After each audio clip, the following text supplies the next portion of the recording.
Property విషయంలో confusion గా ఉన్నారా? గేటెడ్ కమ్యూనిటీలో ఫ్లాట్ తీసుకోవాలా లేదా విల్లా తీసుకోవాలా? మన పిల్లల భవిష్యత్ కోసం ఓపెన్ ఫ్లాట్ తీసుకోవాలా? మన హైదరాబాద్ లో ఏ లొకేషన్ లో కొంటే మంచి అప్రిసియేషన్ వస్తుంది? మరి నమ్మకమైన ప్రాపర్టీ కొనాలంటే నమ్మకమైన గైడ్ కావాలి కదా. ప్రాపర్టీ అడ్వైజర్ కోసం సంప్రదించండి వరాహస్వామి ప్రాపర్టీ గూగులర్. కాంటాక్ట్ 7207218485. యూట్యూబ్ ప్రేక్షకులకు వీక్షకులకు అందరికీ కూడా నమస్కారం. కార్యక్రమాన్ని ప్రారంభం చేసుకునేటువంటి ముందు చక్కటి శ్లోకంతో కార్యక్రమాన్ని ప్రారంభం చేసుకుందాం. శ్రీ విద్యాం జగదాం దాత్రిం స్వర్గస్థితిలయేశ్వరీం నమామి లలితా నిత్యం మహాత్రిపుర సుందరీం చతుర్భుజ చంద్రకళావతాంసే కుచున్నతే కుంకుమారాగశోనే పుండ్రక్షుభాషాంబుషపుష్పభానాం అస్తే నమస్తే జగదేకమాతః జ్ఞానానందమయం దేవం నిర్మలాస్ఫటికాకృతిం ఆధారం సర్వవిద్యానాం హయగ్రీవముపస్మయే. ప్రియ భగవద్బంధులకు భక్తాగ్రేస్ అందరికీ కూడా నమస్కారం. ఈరోజు వీడియోలో భాగంగా ఏమిటంటే ముఖ్యంగా మేషాది మీన పర్యంతం ద్వాదశ రాశుల వారికి ముఖ్యంగా వైవాహిక సంబంధ రీత్యా మాంగళ్య దోషములు అంటే మాంగళిక దోషములు ఏమిటి, అలాగే మేషాది మీన పర్యంతము నరఘోష నివారణార్థం పాటించవలసినటువంటి పరిహారాలు ఏమిటి, దానికి తగు హోమ ప్రక్రియలు ఏమిటి, అలాగే ఏ రాశుల వారికి ఏ విధంగా నరఘోష దృష్టి ప్రభావం అనేటువంటిది ఉంటుంది, మాంగళిక దోషాలు అనేటువంటివి ఏ విధంగా ఉంటాయి అనేటువంటిది ఈ వీడియోలో క్షుణ్ణంగా తెలుసుకుందాం. మీనరాశి వారు ఎవరైతే ఉన్నారో వారికి పరిహార మార్గాలలో భాగంగా మాంగళిక దోషం కానివ్వండి, నరఘోష దృష్టి దోష ప్రభావం రీత్యా కానివ్వండి ఏ పరిహారాలు చేసుకుంటే వీరికి అనుకూలంగా ఉంటుంది, బావుగా ఉంటుంది అనేటువంటిది ఈ వీడియోలో తెలుసుకుందాం. మరి మీనరాశి వారు పూర్వభాద్ర నక్షత్రము 4వ పాదం, ఉత్తరాభాద్ర నక్షత్రం 1, 2, 3, 4 పాదములు, రేవతి నక్షత్రం 1, 2, 3, 4 పాదముల వారు కలిసి మీనరాశి వారు అవుతున్నారు. వీరి యొక్క జాతక లక్షణాదులు కనుక గమనించినట్లయితే వీరికి మధుర పదార్థం యందు అమితమైనటువంటి ఆసక్తి ఉంటుంది. శాకాహారం భుజించడానికి చాలా ఎక్కువగా ఇష్టపడుతూ ఉంటారు. సుందరమైనటువంటి రూపలావణ్యం కలిగినటువంటి వారు, సొగసైనటువంటి ముఖవర్చస్సు కలిగినటువంటి వారు, సుందరమైనటువంటి దేహం, అలాగే శత్రువులను జయించేటువంటి వారు, అందమైనటువంటి విశాలమైనటువంటి నేత్రములు కలిగినటువంటి వారు, స్వతహాగా కష్టార్జితం చేసేటువంటి వారు, మంచి ఆచార నిష్ఠా గరిష్ఠులు, వేదశాస్త్రం, ఉపనిషత్తులు, తత్వశాస్త్రం, వివిధ శాస్త్రాలు కానివ్వండి మంచి విద్యావంతులుగా ప్రావీణ్యులుగా వీరు ఉండడానికి అవకాశాలు ఉంటాయి. అలాగే మంచి వ్యాపారవేత్తలుగా వీరు ఉండడానికి అవకాశాలు ఉంటాయి. ఇవి వీరి యొక్క జాతక లక్షణాదులు. మీనరాశి వారు ఎవరైతే ఉన్నారో మాంగళిక దోషం కానివ్వండి, అలాగే నరఘోష దృష్టి దోష ప్రభావం తొలగిపోవడానికి రాశినాథుడి యొక్క అనుగ్రహం ఉండి తీరవలసిందే. కాబట్టి ఈ మీనరాశి వారు ఎవరైతే ఉన్నారో ప్రతి గురువారము రోజున తప్పకుండా ఏమిటి విడవకుండా ఒక 9 గురువారములను కూడా గురుగ్రహ ధ్యాన శ్లోకం పఠిస్తూ గురువుడికి ప్రీతికరమైనటువంటి పసుపు రంగు గల వస్త్రాన్ని గురుగ్రహానికి సమర్పించడం, పసుపు రంగు గల పూలతో స్వామివారిని అర్చించడం, పసుపు రంగు గల పళ్ళు స్వామికి నివేదన చేయడం, అలాగే అదే గురువారం రోజున పసుపు రంగు గల వస్త్రము, శనగలు కేజింబావు బ్రాహ్మణోత్తముడికి దానం చేయడం. ఏదైనా దత్తాత్రేయ స్వామివారి యొక్క దేవాలయంలో 9 గురువారములను కూడా విడవకుండా శనగలతో కూడినటువంటి ప్రసాదము చక్కగా అక్కడ భక్తులకు ఏమిటి సమర్పించడం, అలాగే పసుపు రంగు గల పళ్ళు కానీ వస్త్రాలు కానివ్వండి పేద వృత్తులకు పంచిపెట్టడం. వీటి పూర్వకంగా మాంగళిక దోషాలు తొలగిపోతాయి. గురువు యొక్క బలం పెరిగి నరఘోష దృష్టి దోష ప్రభావాలు అనేటువంటివి తొలగిపోతాయి. వీటితో పూర్వకంగా మీకు మంత్రోపదేశం చేసినటువంటి గురువులు కానివ్వండి, ఆచార్యులు కానివ్వండి, జగద్గురువులు కానివ్వండి, వారి యొక్క స్మరణ ప్రతి గురువారం చేసుకోవడం, మీకు వీలు దొరికినప్పుడు గురువారం వెళ్ళి చక్కగా వారి యొక్క పాద సేవ చేసుకోవడం, వారి యొక్క శుభ ఆశీర్వచనలు తీసుకోవడం పూర్వకంగా నరఘోష దృష్టి దోష ప్రభావం తొలగిపోతాయి. అలాగే ప్రతి గురువారమును కూడా తప్పకుండా శ్రీ గురు చరిత్ర పారాయణం చేయడం కానివ్వండి, అలాగే దత్త మూల మంత్రాన్ని పారాయణం చేసుకోవడం, పఠనం చేసుకోవడం, మనం చేసుకోవడం, ప్రతి గురువారం దత్తాత్రేయ స్వామి వారి యొక్క ఆరాధన చేసుకొని షోడశోపచార పూజ చేసుకోవడం పూర్వకంగా నరఘోష దృష్టి దోష బాధలు, అలాగే ఈ మాంగలిక దోషాలు ఏవైతే ఉన్నాయో అవి మీకు సంపూర్ణంగా తొలగిపోయి యోగకారకమైనటువంటి ఫలితములను తప్పకుండా పొందుతారు. వీటితో పాటుగా ఈ మీనరాశి వారు ప్రతినిత్యము కూడా పఠించవలసినటువంటి నామజపం గనక చూసుకున్నట్లయితే ఓం క్లీం ఉద్ధృతాయ ఉద్ధారిణే నమః, ఓం క్లీం ఉద్ధృతాయ ఉద్ధారిణే నమః అనేటువంటి నామాన్ని జపించండి. ఉత్తమోత్తమైనటువంటి పరిస్థితులను పొందండి. Hi, my name is Gautam and I actually stay in Malkajgiri itself. Like, I had this back pain. It's been 1.5 years. I have tried many treatments like chiropathy, oil massage, physiotherapy especially, but it didn't work out as much like what I expected. I strongly suggest homeopathy because నేను personally allopathy చాలా suffer అయినా, and I definitely do not recommend allopathy. You people can carry on with the homeopathy. Area Malkajgiri and doctor name is like Nageswara Rao and the clinic name is Neocare Homeopathy.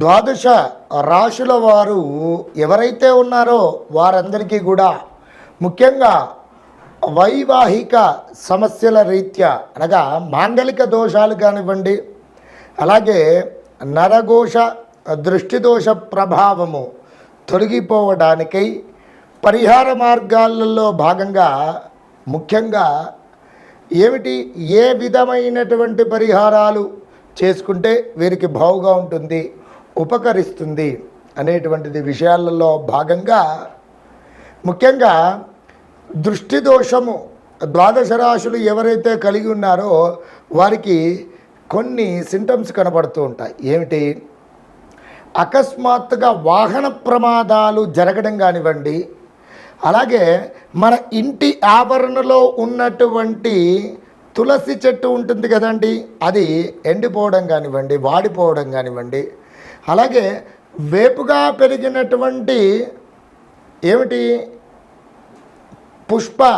పుష్పాలు ఇచ్చేటువంటి ఏమిటి మొక్కలు కానివ్వండి, వృక్షాలు కానివ్వండి అకస్మాత్తుగా ఎండిపోవడం జరిగిందంటే మీకు తప్పకుండా నరఘోష దృష్టి దోష ప్రభావం ఉన్నట్లయితే. అలాగే ఇక మాంగలిక దోషములు అనగా ఏమిటి అనగా ముఖ్యంగా ఎన్ని రోజులు ప్రయత్నాదులు చేసినా కానివ్వండి కొందరికి 35 సంవత్సరాలు వస్తుంటాయి, 45 సంవత్సరాలు వస్తూ ఉంటాయి, ఇంకా వివాహం అనేటువంటిది జరగదు. వీరికి 21 ఏళ్ళ నుండి మొదలు పెడితే 45 సంవత్సరాల వరకు కూడా వివాహం జరిగేటువంటి పరిస్థితి ఉండదు. ఏంటి కారణం, దానికి మాంగలిక దోషం అనేటువంటిది ఉంది. అంటే ముఖ్యంగా ఏమిటనంటే దీనికి ముఖ్యంగా వివాహం జరగడానికై కొన్ని గ్రహాలు అనేటువంటిది మనకు చాలా యోగకారకంగా ఉండాలి. ఏమిటి అవి, కుజ గురు శుక్రులు. వీరు శుభంగా ఉన్నట్లయితే మనకు తప్పకుండా ఏమిటి అనుకున్నటువంటి సమయంలో సత్వరంగా వివాహం అనేటువంటిది జరుగుతుంది.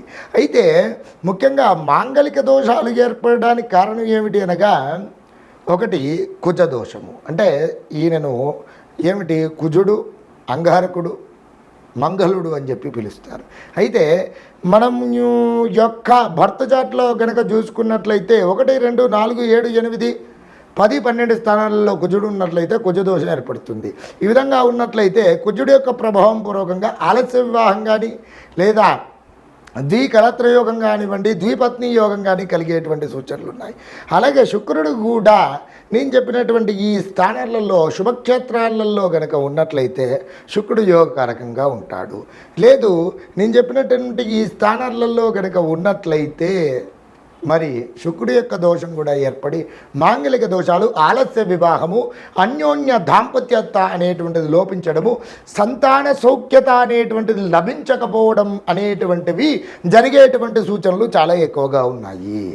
అలాగే గురువు కూడా మనకు శుభక్షేత్రాలలో ఏమిటి మూల త్రికోణ స్థానాలలో గనక ఉన్నట్లయితే అనగా 1, 5, 9 స్థానాలలో గురువు గనక యోగకారకంగా ఉన్నట్లయితే మీకు తప్పకుండా ఈ మాంగలిక దోషాలు అనేటువంటివి ఏర్పడవు.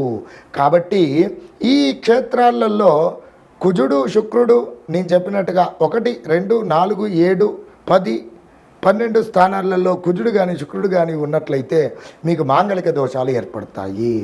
అలాగే గురువు 1, 5, 9 మూల త్రికోణాలలో కనుక ఉన్నట్లయితే గురువు యొక్క బలం మీకు చాలా మెండుగా ఉంటుంది. కాబట్టి మరి ఈ మాంగళిక దోషాలు అలాగే నరఘోష దృష్టిదోష ప్రభావము తొలగిపోవడానికై పరిహార మార్గాలలో భాగంగా ముఖ్యంగా మాంగళిక దోషాలు తొలగిపోవడానికై ద్వాదశ రాశుల వారు అందరూ కూడా చక్కగా ఆచరించవలసినటువంటి ప్రక్రియ ఏమిటి అనగా ప్రతి మంగళ శనివారములను కూడా చక్కగా కుజుడి యొక్క ఆరాధన చేయండి. అలాగే కుజగ్రహానికి ప్రీతికరమైనటువంటి కందులు మంగళవారం రోజున కేజింబావు ఎర్రని రంగు గల వస్త్రంతో దానం చేయండి. కుజగ్రహానికి ఆవు నేతితో ఎర్ర ఒత్తితో దీపారాధన చేయండి. ఎర్ర మాందార పూలు కానివ్వండి, ఎర్ర గులాబీ పూలు కానివ్వండి, కుజుడికి కందులతో అష్టోత్తర శతనామ పూజ చేపించి చక్కగా ధూపదీప నైవేద్యములు నివేదన చేసి ఆ రోజు బ్రాహ్మణ యొక్క ఆశీర్వచనం తీసుకోండి. అలాగే ముత్తైదువులు కానివ్వండి, దంపతుల యొక్క ఆశీర్వచనం కానీ తీసుకోండి. ఈ విధంగా చేసుకున్నట్లయితే మాంగళిక దోషములు అన్నీ కూడా సంపూర్ణంగా తొలగిపోతాయి. అలాగే శనివారం రోజున తప్పకుండా సుబ్రహ్మణ్యేశ్వర స్వామి వారికి చక్కగా అభిషేకం చేసి గంధ పుష్పాక్షలతో అలంకరణ చేసి ఎర్రని రంగు గల పుష్పాలు స్వామివారికి అర్చించి ఎర్రని రంగు ఒత్తితో ఆవు నేతితో దీపారాధన చేసి చక్కగా ఏమిటి రాహుకు కేతువుకు ప్రీతికరమైనటువంటి అక్కడ సుబ్రహ్మణ్యేశ్వర స్వామి జంట నాగుల రూపంలో ఉంటారు కదా, మరి మినుములు అలాగే ఉలవలతో కూడినటువంటి ఈ గింజలు ఏవైతే ఉన్నాయో అక్కడ సుబ్రహ్మణ్యేశ్వర స్వామికి రాహుగ్రహ కేతుగ్రహ అష్టోత్తరం చెప్పుకుంటూ చక్కగా ఆ ధాన్యంతో అష్టోత్తరం చేయండి. ధూపదీప నైవేద్యం నివేదన చేయండి. ఈ విధంగా చేసుకున్నట్లయితే తప్పకుండా మాంగళిక దోషములు నెరవేరుతాయి. తప్పకుండా తొలగిపోయి మీ యొక్క అభీష్టం నెరవేరుతుంది. అలాగే దుర్గాపరాశక్తి అమ్మవారికి ఏమిటి శుక్రవారం రోజున కానివ్వండి, ఆదివారం రోజున కానివ్వండి, మంగళవారం రోజున కానివ్వండి చక్కగా కుంకుమార్చన చేపించండి. ఆ కుంకుమార్చన చేసినటువంటి కుంకుమ ఏదైతే ఉంటుందో అది ప్రతినిత్యము కూడా నుదుట ధరించండి. విధంగా చేసుకోవడం వలన మాంగళిక దోషాలన్నీ కూడా తొలగిపోతాయి. మీ యొక్క సమస్యలు పూర్తిగా తొలగిపోవడానికి మరి అవకాశాలు చాలా ఎక్కువగా ఉన్నాయి. అలాగే ముఖ్యంగా ఇక మాంగళిక దోషాలు తొలగిపోవడానికై కుక్కీ సుబ్రహ్మణ్యం కానివ్వండి, శ్రీకాళహస్తి కానివ్వండి, మరి వెళ్ళి అక్కడ ఒకసారి కాలసర్ప దోష నివారణ పూజ చేయించుకోవడం కానివ్వండి, అలాగే మరి సుబ్రహ్మణ్యేశ్వర స్వామి ఆరాధన చేసుకోవడం కానివ్వండి. ఈ విధంగా చేసుకోవడం వల్ల పూర్వకంగా మంచి ఉత్తమోత్తమైనటువంటి యోగకారకమైనటువంటి ఫలితాలు పొందుతాయి. అలాగే మోపీదేవి యొక్క క్షేత్ర సందర్శనం చేసుకోవడం, అక్కడ స్వామివారి యొక్క ఆరాధన చేసుకోవడం పూర్వకంగా ఉత్తమోత్తమైనటువంటి ఫలితాలను తప్పకుండా పొందుతారు. అలాగే మాంగళిక దోషాలు తొలగిపోవడానికై అంగారగ్రహ యొక్క మూలమంత్ర హవనము, సర్పసూక్త మూలమంత్ర హవనము కనుక హోమము ఈ ప్రక్రియలు జరిపించి వాటికి తగు రీత్యా దశాంశ క్షీరతర్పణములు చేయించినట్లయితే ఉత్తమోత్తమైనటువంటి యోగకారకమైనటువంటి ఫలితములను తప్పకుండా మీరు అనుభవిస్తారు. అలాగే ఇక దృష్టిదోష పరిహారార్థమై పరిహార మార్గాలలో భాగంగా ఏమిటనగా దృష్టిదోషం ఉన్నట్లయితే మీకు నేను చెప్పినటువంటి ఏమిటి పరిస్థితులు మీ ఇంట్లో గనక కనబడుతున్నట్లయితే ప్రతినిత్యము కూడా గల్ల ఉప్పు ఉంటుంది కదండి, రాక్ సాల్ట్, అది నీళ్ళలో వేసి చక్కగా ప్రతినిత్యము ఇల్లు తడవండి. అలాగే ప్రతినిత్యము కూడా ఇంట్లో ఒక 41 రోజుల పాటును కూడా ఇంట్లో పచ్చకర్పూరంతో ధూపం వేయండి. అలాగే 41 రోజుల పాటును కూడా ప్రతినిత్యం మీ ఇంటి యొక్క గుమ్మం దగ్గర 2 నిమ్మకాయలు కోసి చక్కగా ఒకటి పసుపులో ఒకటి కుంకుమలో అద్ది ఆ గడపకు అనగా గుమ్మానికి అటువైపు ఇటువైపు ఒకటి చక్కగా పెట్టండి. అలాగే ప్రతినిత్యం తెల్లవాలు భారుగా ఇలా వేస్తూ ఉండండి. ఈ విధంగా చేసినట్లయితే దృష్టిదోష ప్రభావాలు తొలగిపోతాయి. అలాగే దృష్టిదోష ప్రభావం ఇంకా పూర్తిగా తొలగిపోవడానికి ప్రతినిత్యము కూడా లక్ష్మీ నరసింహస్వామి వారి యొక్క మూలమంత్రాన్ని జపించండి. అలాగే మీకు వసతి ఉన్నట్లయితే ఇంట్లో ఉగ్ర నరసింహస్వామి వారి యొక్క మూలమంత్ర హోమం ఒకసారి చేపించండి. ఈ విధంగా చేపించినట్లయితే సమస్త నరఘోష, దృష్టిదోష, శత్రుబాధ అన్నీ కూడా నివారణ అవుతాయి. అలాగే దీంతో పాటుగా ప్రతి నిత్యము కూడా 41 రోజుల పాటును కూడా ఆంజనేయ స్వామి వారి యొక్క మూలమంత్ర పఠనం చేయండి. వీలైతే సుందరకాండ పారాయణం చేయండి. అలాగే హోమము కనుక చేయించదలుచుకున్నట్లయితే ఆంజనేయ స్వామి వారి యొక్క ఉత్సవమూర్తికి చక్కగా అభిషేకం అనేటువంటిది నిర్వహించి చక్కగా అష్టోత్తర మరి నాగవల్లి పత్రయుక్త అనగా ఏమిటి తమలపాకులతో 108 తమలపాకులు స్వామివారికి అష్టోత్తరం అనేటువంటిది చేయించి మరి స్వామివారి యొక్క మూలమంత్ర హోమం అనేటువంటిది చేయించి బ్రాహ్మణ భోజనము గనక ఆ రోజున చేయించినట్లయితే మీకు సమస్త శత్రుబాధలు కానివ్వండి, రుణబాధలు కానివ్వండి, నరఘోష దృష్టిదోష ప్రభావం కానివ్వండి, మరి వీటి రీత్యా మీకు తగు ఉపశమనం వెంటనే లభిస్తుంది. ఈ విధంగా చేసుకోండి. ఉత్తమోత్తమైనటువంటి మరి యోగకారకమైనటువంటి ఫలితాలను తప్పకుండా పొందండి.